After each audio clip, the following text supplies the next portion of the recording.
So I'd now like to introduce introduce Susara Joubert to come up and speak. Susara completed her Master's of Social Work degree in the University of Houston in 2001. Following an internship at the University of Texas, she was employed full-time as a social work counselor. For the next 8 years, her primary assignment included the gastrointestinal cancer outpatient clinic.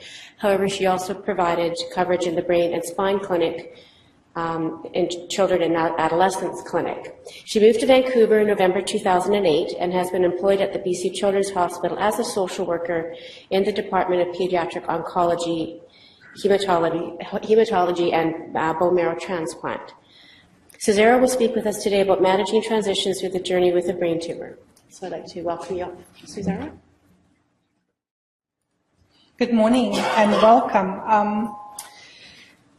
I'll start out the talk by saying that, as was highlighted in the introduction, I started my career in the adult world and then moved to the pediatric world. So there was a transition in that for me as well. So when I first started working on this presentation, the focus was more on transition from once you're done with treatment and now you're a teenager and getting ready to be transferred to the adult world. But as you will notice in the presentation, it's going back and forth. And I did that kind of on purpose, because it is such a transitional period from the day you're diagnosed onwards with your life to hopefully, for all of us, old age. So let's start by the objectives of this talk, is to just define those transition periods in your journey, specifically the cancer journey, and how that impacts your life, not just as the patient or but the whole family. And then again, as we had a discussion this morning, it's not just the nuclear family, but we also tend to expand our family when we're in this situation. For some families, at least we do. So we'll look at that. And then current research, Dr. Karen Goddard is one of the ones that I will quote in my presentation, because there is a lot of research, and your questions are talking about what is happening. There's so many research projects going on at the moment. We'll look at some of that. So let's start by talking about transition in the sense of lifespan and development. Now, it's a very difficult time for families when they get to this point of, your child is diagnosed with a brain tumor. Just the fact that you have cancer, it puts people in a tailspin, and then you add brain tumor to that. It just impacts, again, the whole family, not just the patient, your child that is been diagnosed. So in my research and looking at different presentations and different papers that's been written about this, the one thing that is common is change. It's not the only thing, but that is, in transition, things are going to change. And it's not always for the bad, but change, none of us are very comfortable with change initially. Some of us are more comfortable than others, but anytime there's a change, there's an adjustment that we have to take in consideration. And so that change is also permanent and lasting. We may incorporate things, along the way, but the change does happen. To go more in depth, Erickson, long time ago, developed the 8 stages of growth and development. And I just highlighted one specific task in every stage. Of course, you know, there's more to a baby than feeding, but that is the main focus there. All they want is feeding, and diaper change and more feeding. So during that period, so if we think about a child that's been diagnosed with a brain tumor at this age, what are some of the issues that come up immediately, not just for the baby, but also for mom in the feeding process? So can you see the transitions that has to take place, that you come home with this baby, possibly breastfeeding, things go along, and then the brain tumor hits, and next thing you know, it's possibly a nasogastric tube, and all kinds of things change. It's a transition. And you can go on up this list, 2 to 3-year-old toilet training. How many kids that are in the hospital on a Head Start, potty training is not a priority. You're not going to even attempt that, because it's just, with everything else you have to deal with, that is not something you're going to focus on at that time. Sometimes it's impossible to do. But again, transition, you go from what is normal growth and development to this is not normal. This is, you have to adjust, you have to transition to a period of, you know, uncertainty. Also at the age, the next 2 stages really, we have the famous no word and I can do it. I can do it. So that's in the normal growth and development. But when you're in the hospital, that's difficult. When you're a little kid and you're so dependent on everybody around you, that independence that you start to develop at age 2, 3, where you want to do things on your own and then continue through lifespan, everything gets pushed just a little bit to the side, because you have to depend on all these people. And it's difficult. We do see the temper tantrums, and we do, in the older age group, it's very hard for the adolescent population, because you just got to the point where you have a little bit of freedom and moving towards independence, and now you go back to being totally dependent on your parents, on people around you. And the struggle about roles in the home becomes very prominent. I mean, for parents themselves, they get to the point, oh, I now can go out without having to get a babysitter, child is old enough, and then you go back to being the child's primary caregiver full-time. You don't have those gaps. So for families, it is, again, very difficult. And what I was trying to do with my presentation, as you notice, there's not 8 steps. I wanted to flip the last 2 around to talk about the parents and how their life experience, you get to the point of, you know, you establish, you have a family, you've created the intimacy with a partner, and now you get back to that, oh, I have to start develop other things because I'm not in the achievement stage of my life. I have to go back. I may have to change my job. I may have to move, because in BC, this is the only treatment facility. So if I live in Prince George, guess what? We're moving to Vancouver. So all those changes, it's a very difficult transition period for families. So just to bring it back to us specifically in this room.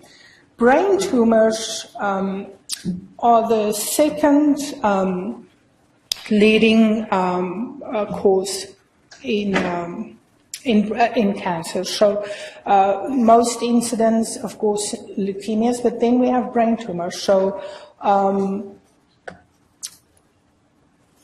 it's a big number, and that's why all of you are here today to find support and to find out what is available out there and what research is being done.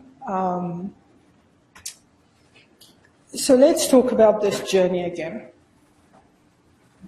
And as you notice on the side I put transition, because it is in all of those phases there's transition. So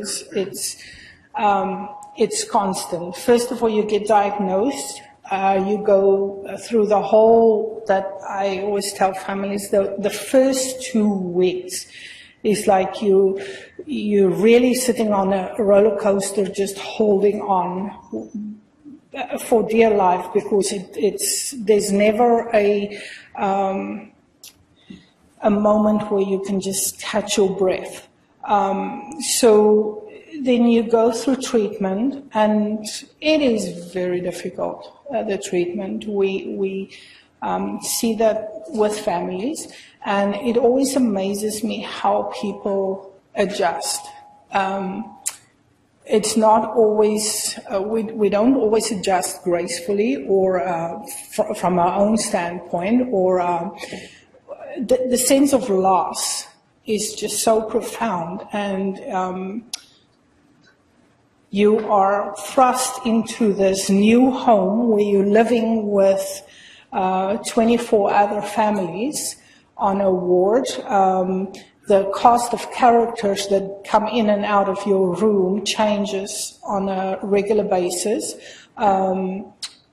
Just when you find, because all of us do have people that we feel more comfortable with than others, just when you get that nurse that you really bond with, her schedule change and she goes off, and then you have to get a new cast in, and so it is really a very stressful period for families. Then you kind of adjust. You go through treatment. You get into this, pattern, and you know what's coming, and you become very proficient in biology and treatment, and you can pronounce all these words that before looked like Greek to you, but now you are proficient. And you also notice that your child, even the little ones, start becoming more involved in their care. They want to change their own tubes, and it just becomes, you do develop a sense of, okay, I can do this. And then just the next day, it's like, oh, maybe not. Maybe I can do it. And then you call Naomi, because she will help you out of this. Because you couldn't find anybody else, but you know you can find Naomi. Then you get to one day where they tell you, okay, we're done with treatment. You've just lived in the hospital for months on end, and we say, okay, you are done with treatment, you can go home now. And it's like you brace yourself in the door and say, you have to drag me out of here. I'm not leaving. Who's going to take care of my kids? I don't know how to do these things, because it is a lot of pressure and anxiety to take your child out of this setting into your home, and you think, oh, Naomi is not just down the corridor. The doctors are not here to check what am I going to do. So again, another transition. You go back to that fear. You've just got to a point where I'm getting more comfortable, and now they thrust you back in, oh my goodness, what am I going to do at home? Then you're at home for a little bit and you think, again you get to the point, I can do this. And you come back and forth, and then they transfer you to long-term follow-up, and you think, oh my goodness, you mean I'm not going to see Naomi every week? I call her name all the time because I see families that if they can't find Naomi, they go into panic mode. So, again, it's a transition into these people that you feel very passionate about because they helped your kid get to this point. They're not going to be there anymore, and at least on a daily basis. And it's, again, that transition, that separation, we almost become like that 2-year-old separation anxiety. It's like, oh, you know, first of all, there's no more Starbucks down the hall, and now you're taking the team away. And then you get into this thing called survivorship. Now, survivorship has different connotations for different people, but for the purpose of this presentation, we're going to call survivorship when you're done with treatment and you are now going back into the world and life is just normal. You're going back to learning and laughing and playing and eating, and life is just beautiful, right? That's when you realize what it really means to be a survivor. Now, the NCI's definition, again, for this purpose, we're going to use that. In cancer, survivorship focuses on the health and the life of a person with cancer post-treatment until end of life. And end of life, for our purpose, is we're going to be 80-year-old people that's sitting on the porch on a little chair rocking. It covers the physical, psychosocial, and economic issues of cancer beyond the diagnosis and treatment phases. Survivorships include issues related to the ability to get health care and follow-up treatment, late effects of treatment, secondary cancers, and quality of life. And I underline this because this is important. Family members, friends, and caregivers are also considered part of the survivorship experience, because without you, it will be very hard for us to do our job, and your child will totally be lost without you. Let's go back to the face of survivorship in BC. So, this is, I got some of these numbers from Dr. Karen Goddard's study. So 6,550 new diagnoses between the age of 0 to 19, so at birth to 19-year-old, between the years of 2000 and 2007, 2003, 2007. So they went back and looked at the cancer incidences during that time. Again, brain tumors and other nervous system cancers are second most common childhood cancer. 78 survive 5 years or more, 78%. And, you know, with treatment, that number has increased. If you look at in the early 60s, only 46% survived cancer. In the 50s, only 10%. So we definitely, it's an upward trend, which is great. But as this trend increases, as there's more and more survivors, it does create some other issues that we need to address. And again, research has been looking at that very intensely.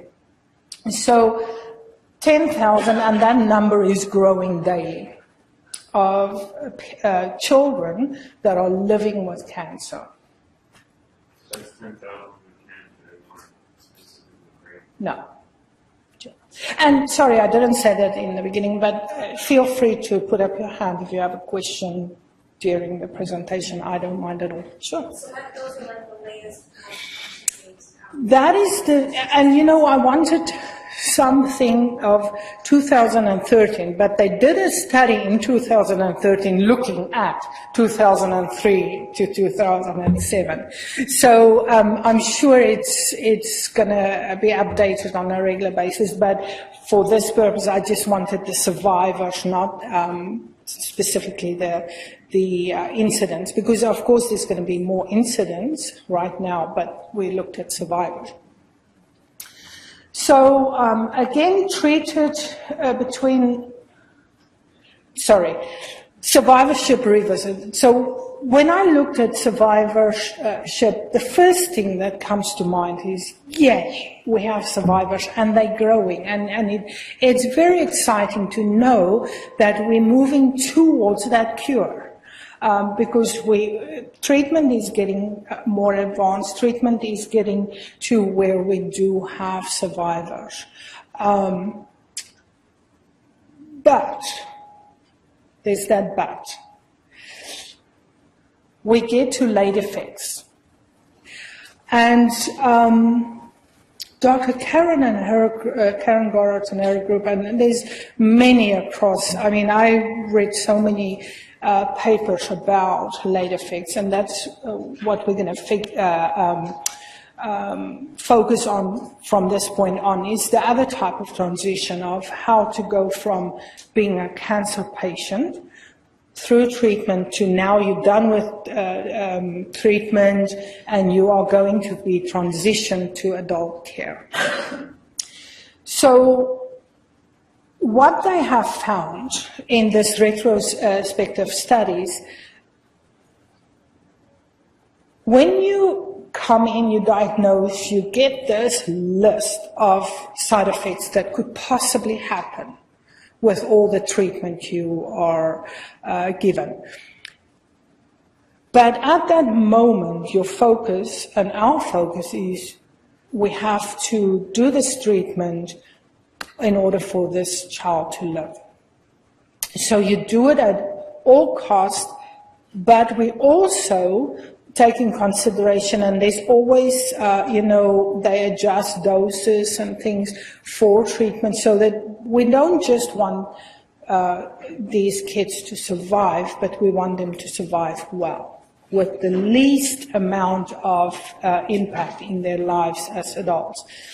But the reality is 70% of patients have late onset side effects, and of that 70%, they have at least one chronic condition.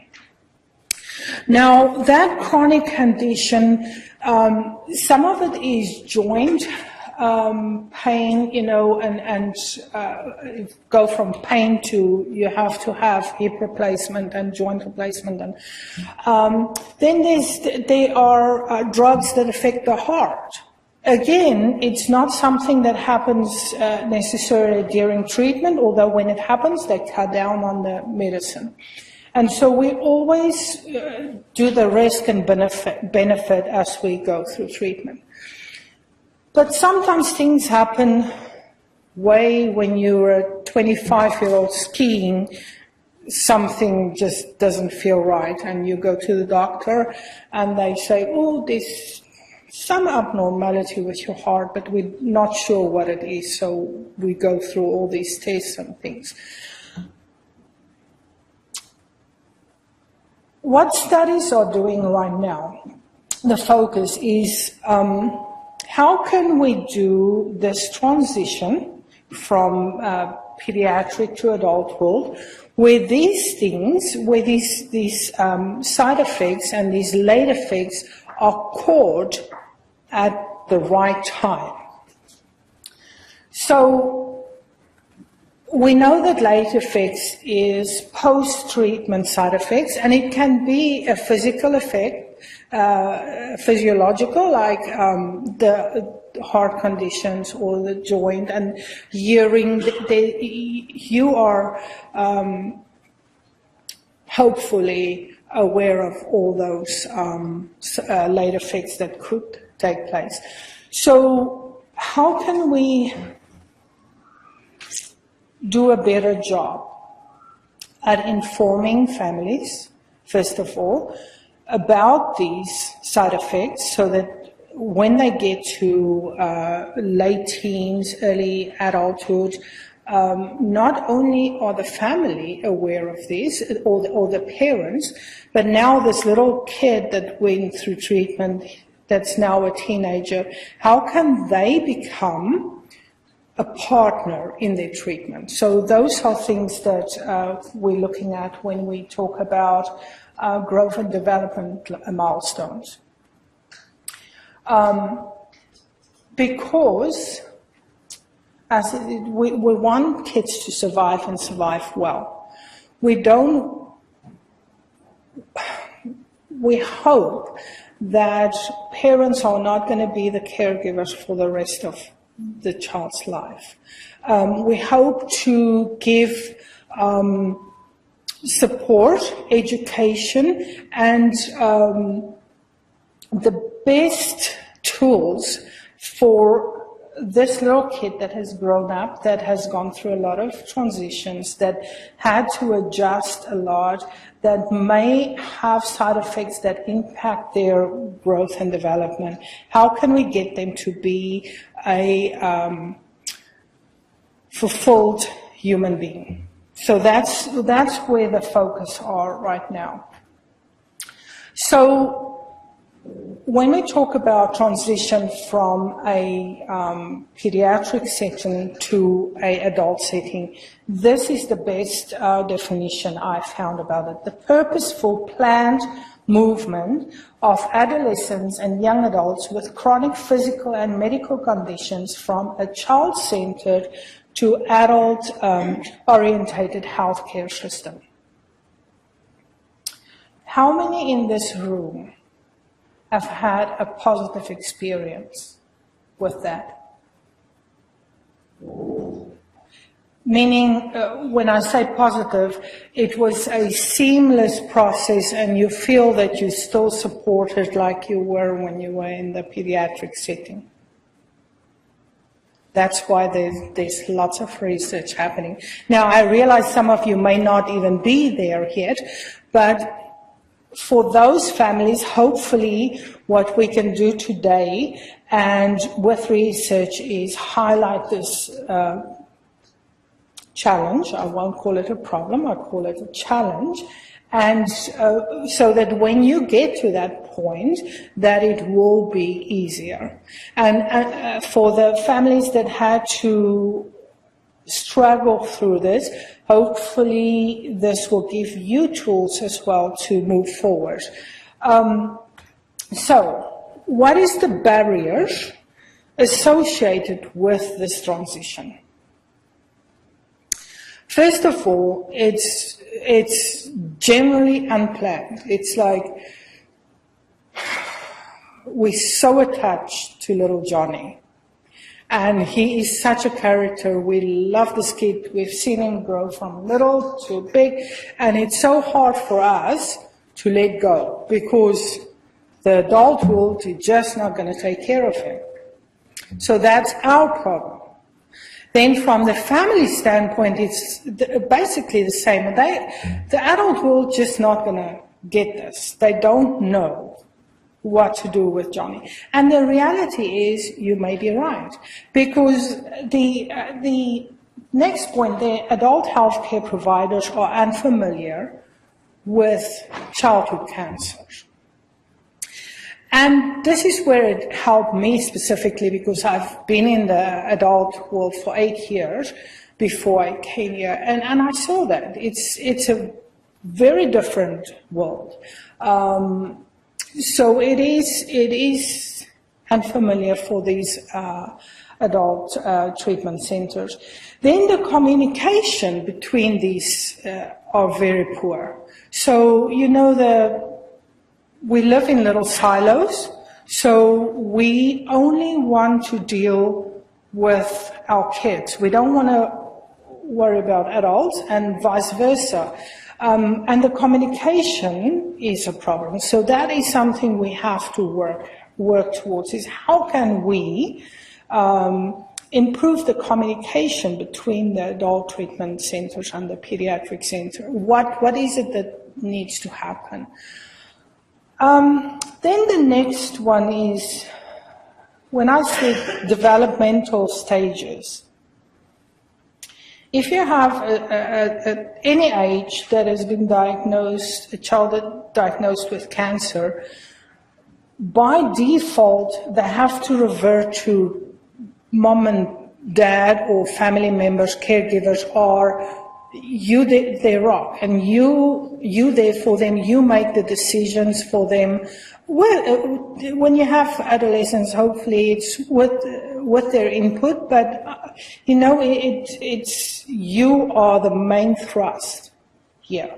And so now this adolescent has moved to done with treatment, done with school, and they have to start taking responsibility for their own health, but they don't have the tools, and some of the side effects are so severe that it is difficult for them to do that. So how can we help with that system? Because also studies have found that they did a retrospective study on patients and asked them just in the last year, how many of you have been to a follow-up appointment for your cancer-related side effects? And 2/3 of them didn't. That's just for 1 year. So, a lot of the patients do not go for those surveillance, those follow-up visits. That's why I'm impressed with the study that was presented this morning, that we go back to those kids and look at some of the side effects, because they get lost. I think it's more difficult here because everybody comes to Vancouver for treatment, and then you go back home and you get lost sometimes. You go to your community and there's not regular follow-up. So that is a real problem. Then the next one is how, and it's all over the world, it's not just America, not just Canada, everywhere in the world we are a healthcare system that focus on the reactive, you have a problem, let's fix it. They don't look at how can we prevent this problem from happening.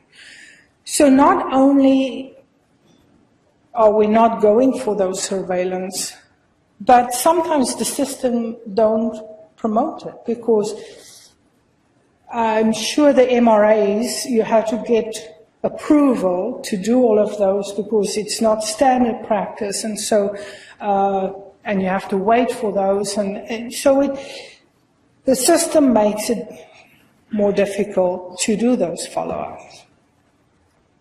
So how do we then go to a successful transition period? What does it look like? First of all, it needs to be planned and systematic. Now, some authors had talked about, it's almost like you start at day one, at diagnosis. You start talking about it, that this is not, we want you to be comfortable, we're going to support you, but let's also start working on what's beyond this, so that we can start figuring out what is it specifically that you need to get to this point. But as I said, it is difficult for us because we become very possessive as a team, and this is our kids and we're going to treat them, and then the families become very reliant on us, and so it becomes this reliance that can become a stumbling block for us in the future. So start early and talk about what possibly could be difficult for you specific. What is it that could be a stumbling block for you? And with for the team, what needs to be looked at there?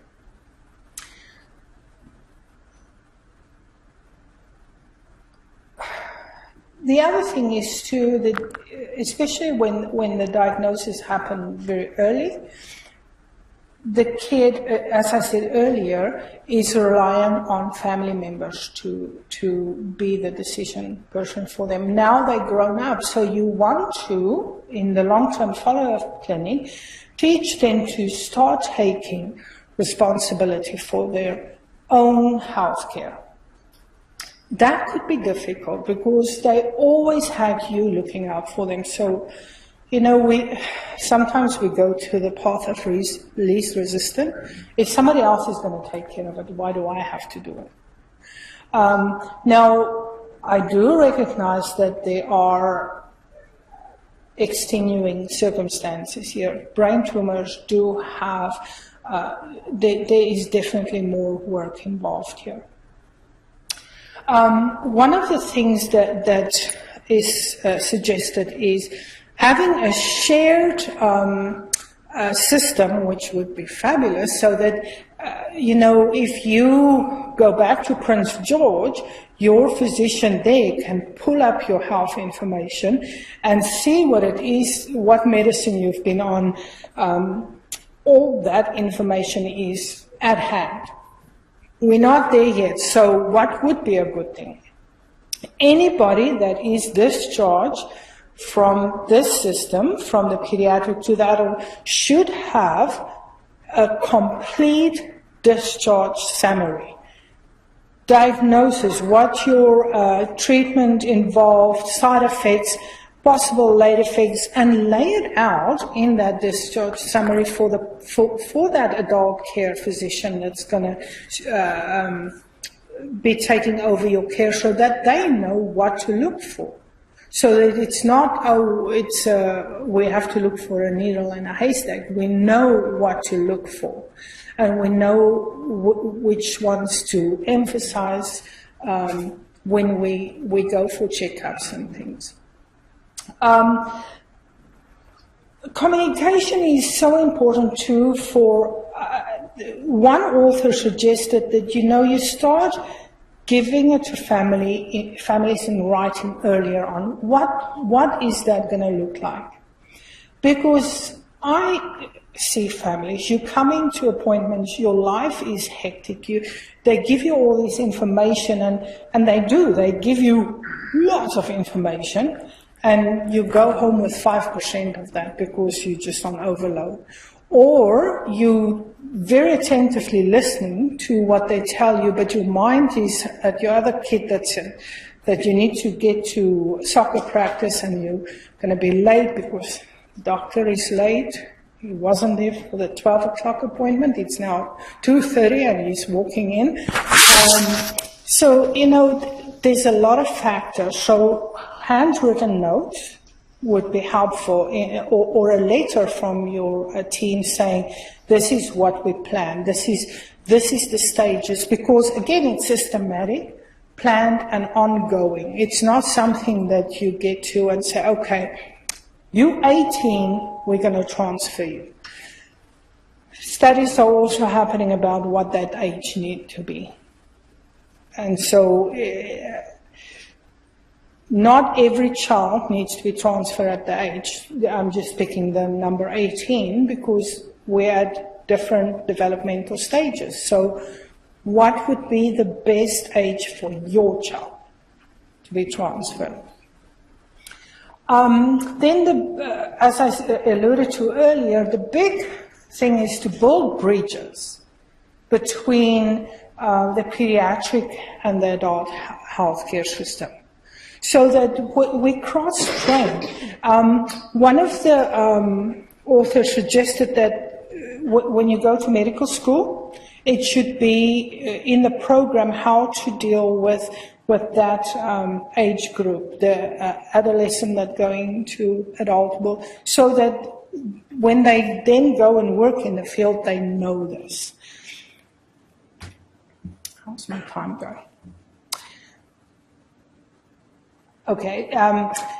It's also a monitoring focus on early detection. Instead of, as I said, that skier on the slope having heart palpitation, if you test it, early detection is the best, and it's regular scheduled appointments with adult care a provider that is familiar with your case. It should be wellness focused too. Now, sitting in meetings with doctors, I hear them say, well, with this drug, you better never smoke, because if you start smoking, it can create a second cancer and things like that. So we need to focus on healthy habits. Now, on a side note here, for a lot of people, and those in the audience that are survivors, you can put your hand up and say, I'm totally wrong. But when you've survived something like cancer, there is a tendency for us to become risk takers because we survived it. I mean, so if I survived cancer, I can go down this mountain really fast and it's going to be just hunky-dory. So there is a tendency that we go to the extremes and think for teenagers, adolescents, it's a problem anyway, because they think they're indestructible. And we've been there, so we know that's how you feel. But then when you faced cancer and you survived it, it's like, well, I've survived the big C. I can do this. And so there has to be a lot of education about, yes, you can do a lot of things. You can do anything you put your mind to, but there's limitations. Or there are consequences. And then the other thing is we do need ongoing studies, as Dr. Karen Goddard and a lot of others are doing, to really look at how to not just individualize treatment for the cancer, targeted therapy, that's the big buzzword. We need to do targeted therapy in all aspects of life, not just for the treatment of cancer. So how do I help you with specific issues that you're struggling with as a social worker? How can we as, I know there's child life specialists in the audience, how can we help you specifically deal with some of the things that you're struggling with? And so I think we definitely need to continue with research studies. Conclusion. We know that transition from pediatric to adult world, it's supported by research that it's not done appropriately. We need to do it, do a better job. So the Children Oncology Group came out with guidelines that's a tomb. And so hopefully that is going to be incorporated and people will use it to help inform them, especially the outlying treatment centers. And it's an ongoing process, so we do need dialogue back and forth. And with that being said, thank you for your attention, and I will take questions and suggestions. Doesn't he just look so...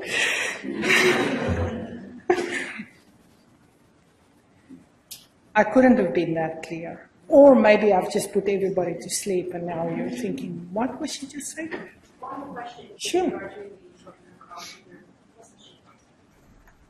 So my question is, you're talking now that BC Children's and the Children's Oncology Group are aware of these side effects and that these survivors are underserviced once they transition. Yes. And is there a plan in place to set a focus? We definitely are. I know, I'll be very honest with you here, that this is a deficit in myself. And doing this study, I actually, it was something that prompted my thought here too, is that The long-term follow-up clinic, for instance, do not have a social worker. So a lot of these kids, I've been here 4 years, so a lot of those kids we don't know because they've been out of the clinic per se for so long. So it's more on a, we see families, social work see families on a as needed. So unless they bring it up, unless the team, we don't see them because there's not a dedicated social worker. So that's problem number one. We do have two very good nurse clinicians that are working on expanding this program. So I know, although I don't know the details, I know they're in the process of how can we do this better. They're starting a registry program and getting all these people. That's how we get people back to do these tests, because we do job reviews and try and find all this and start doing a better job. So I know there are a lot of things that's in the pipeline, and it's my, I will tell you that I will get more information from the team and see how we can support them. Just a comment regarding the coordination of the data, I guess, between child and adult. Recently had an experience where the medical system, one doctor's office told me, passed on some information to me and said, you pass this on to another doctor's office, one at DGH to St. Paul's. And I said, well, you guys do that? Don't you have any method of communications? Well, we're very busy here and they're very busy there. So they asked me to pass on some medical information. This is just recently. So, I mean, I'm having heart palpitations right now. You talk about coordination. Yeah. I mean, there's really good things in the system, but the system itself is broken. And that's what I've experienced, is this stupidity. And I said, well, I phone and I get a message system or whatever, and I leave a message. I said, why don't you guys just pass along your computer light speed, right? Yeah. Well, we're too busy now. So, I mean, when you mentioned that, I said, well, yeah, even for something that's fairly simple, it's ridiculously hard. There is, I will say there's definitely a lack of communication. And yes, all of us are busy, that is true. But we should build systems that support the business where, you know, if, I don't know if Naomi can help me here. I know for us, you add other doctors' names and on your report, and that report gets sent to that doctor if they list it on your, so I don't know why they can't do it in adult. Is it a privacy issue or what is it? I guess because they want you to take the step, but I said, well, no. Why would I care about that? No, I don't know. I think in the system, if you, when you first come and you give us all the information on who your pediatrician and who referred to here, you sign a sheet and then you give us permission to send it. So that's, well, I think that's a simple solution, but maybe that's where the surgeon is at St. Paul's to where he works at BGH. Yeah. So tell me how ridiculous that is. I agree with you. Yeah. I do. I think unfortunately, you know, communication isn't perfect. Without any stretch of imagination, but I think in the adult world, it's even less. And I don't know what we can do to change that. See, I don't know what's going on. Yeah. If I did, maybe I could understand. But where I am, I have no understanding of the issue. I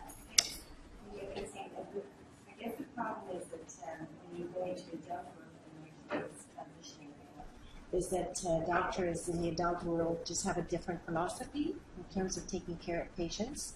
And and really, in effect, adults are expected to just take care of themselves and be proactive, whereas we're coming in from a parent's point of view, where we have nurtured our children and are able to, I guess, have built up a relationship with the doctors here at Children's. And I guess in a way we have to educate ourselves as to how to deal with the adult doctors, and that's a stumbling block because the doctors don't have enough time. Yes. And this is a big problem because they have 10 minutes. And so when you hear that they're too busy, it's because they only get paid for 10 minutes to see you. Yeah. And so that's, I think, being changed by on track Dr. Whitehouse, Sandy Whitehouse. She's trying to get the BCMA to do education for doctors so they can give, so those with chronic care or complex care can be, I guess, have an hour's consult. And I think that's the breakdown right now. And I totally agree with you on that. They definitely, it's definitely patient driven here.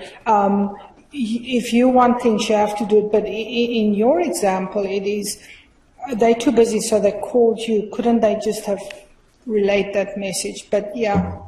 Wouldn't there be a liability in passing that information? That would be mine too. If I'm a physician and you're a physician, I would want to hear from you what it is, because, yeah.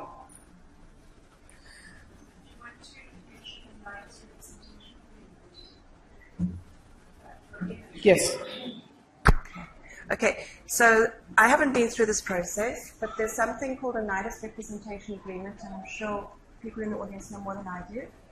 But basically, if it's a child who is transitioning to the adult world, I think when they turn 18 or 19, I think it's 19. It's a legal document which can be signed. It's sensitive. I think it comes, you can get it off the internet. And it's a legal document which allows the doctor to talk to you, the parent, about your child's issues so that you're allowed into the room to hear. Because otherwise a doctor will say, I'm not allowed to talk to you, and they'll speak directly to the young person who's a survivor, and the survivor might not have the faculties to take in what the doctor's saying and to realize that they need to come back to appointments or whatever it is. It might just be information overload, especially when they've got a brain tumor.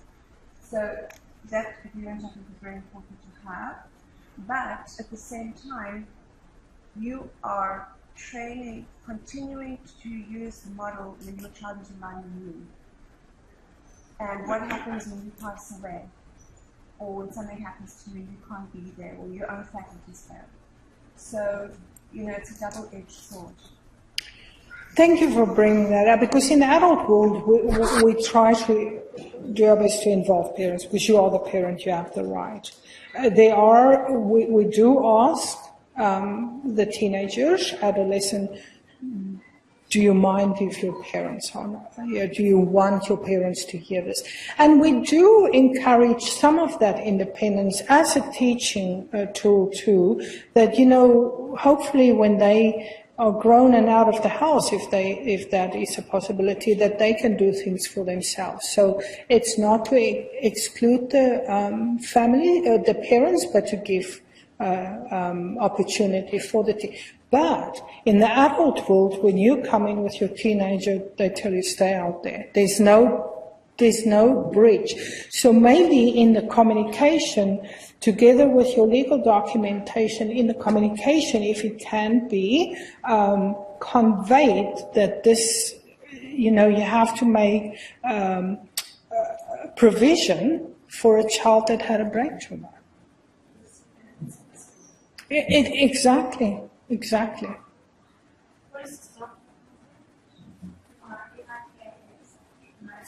Representation agreement. That would be a good topic. Okay.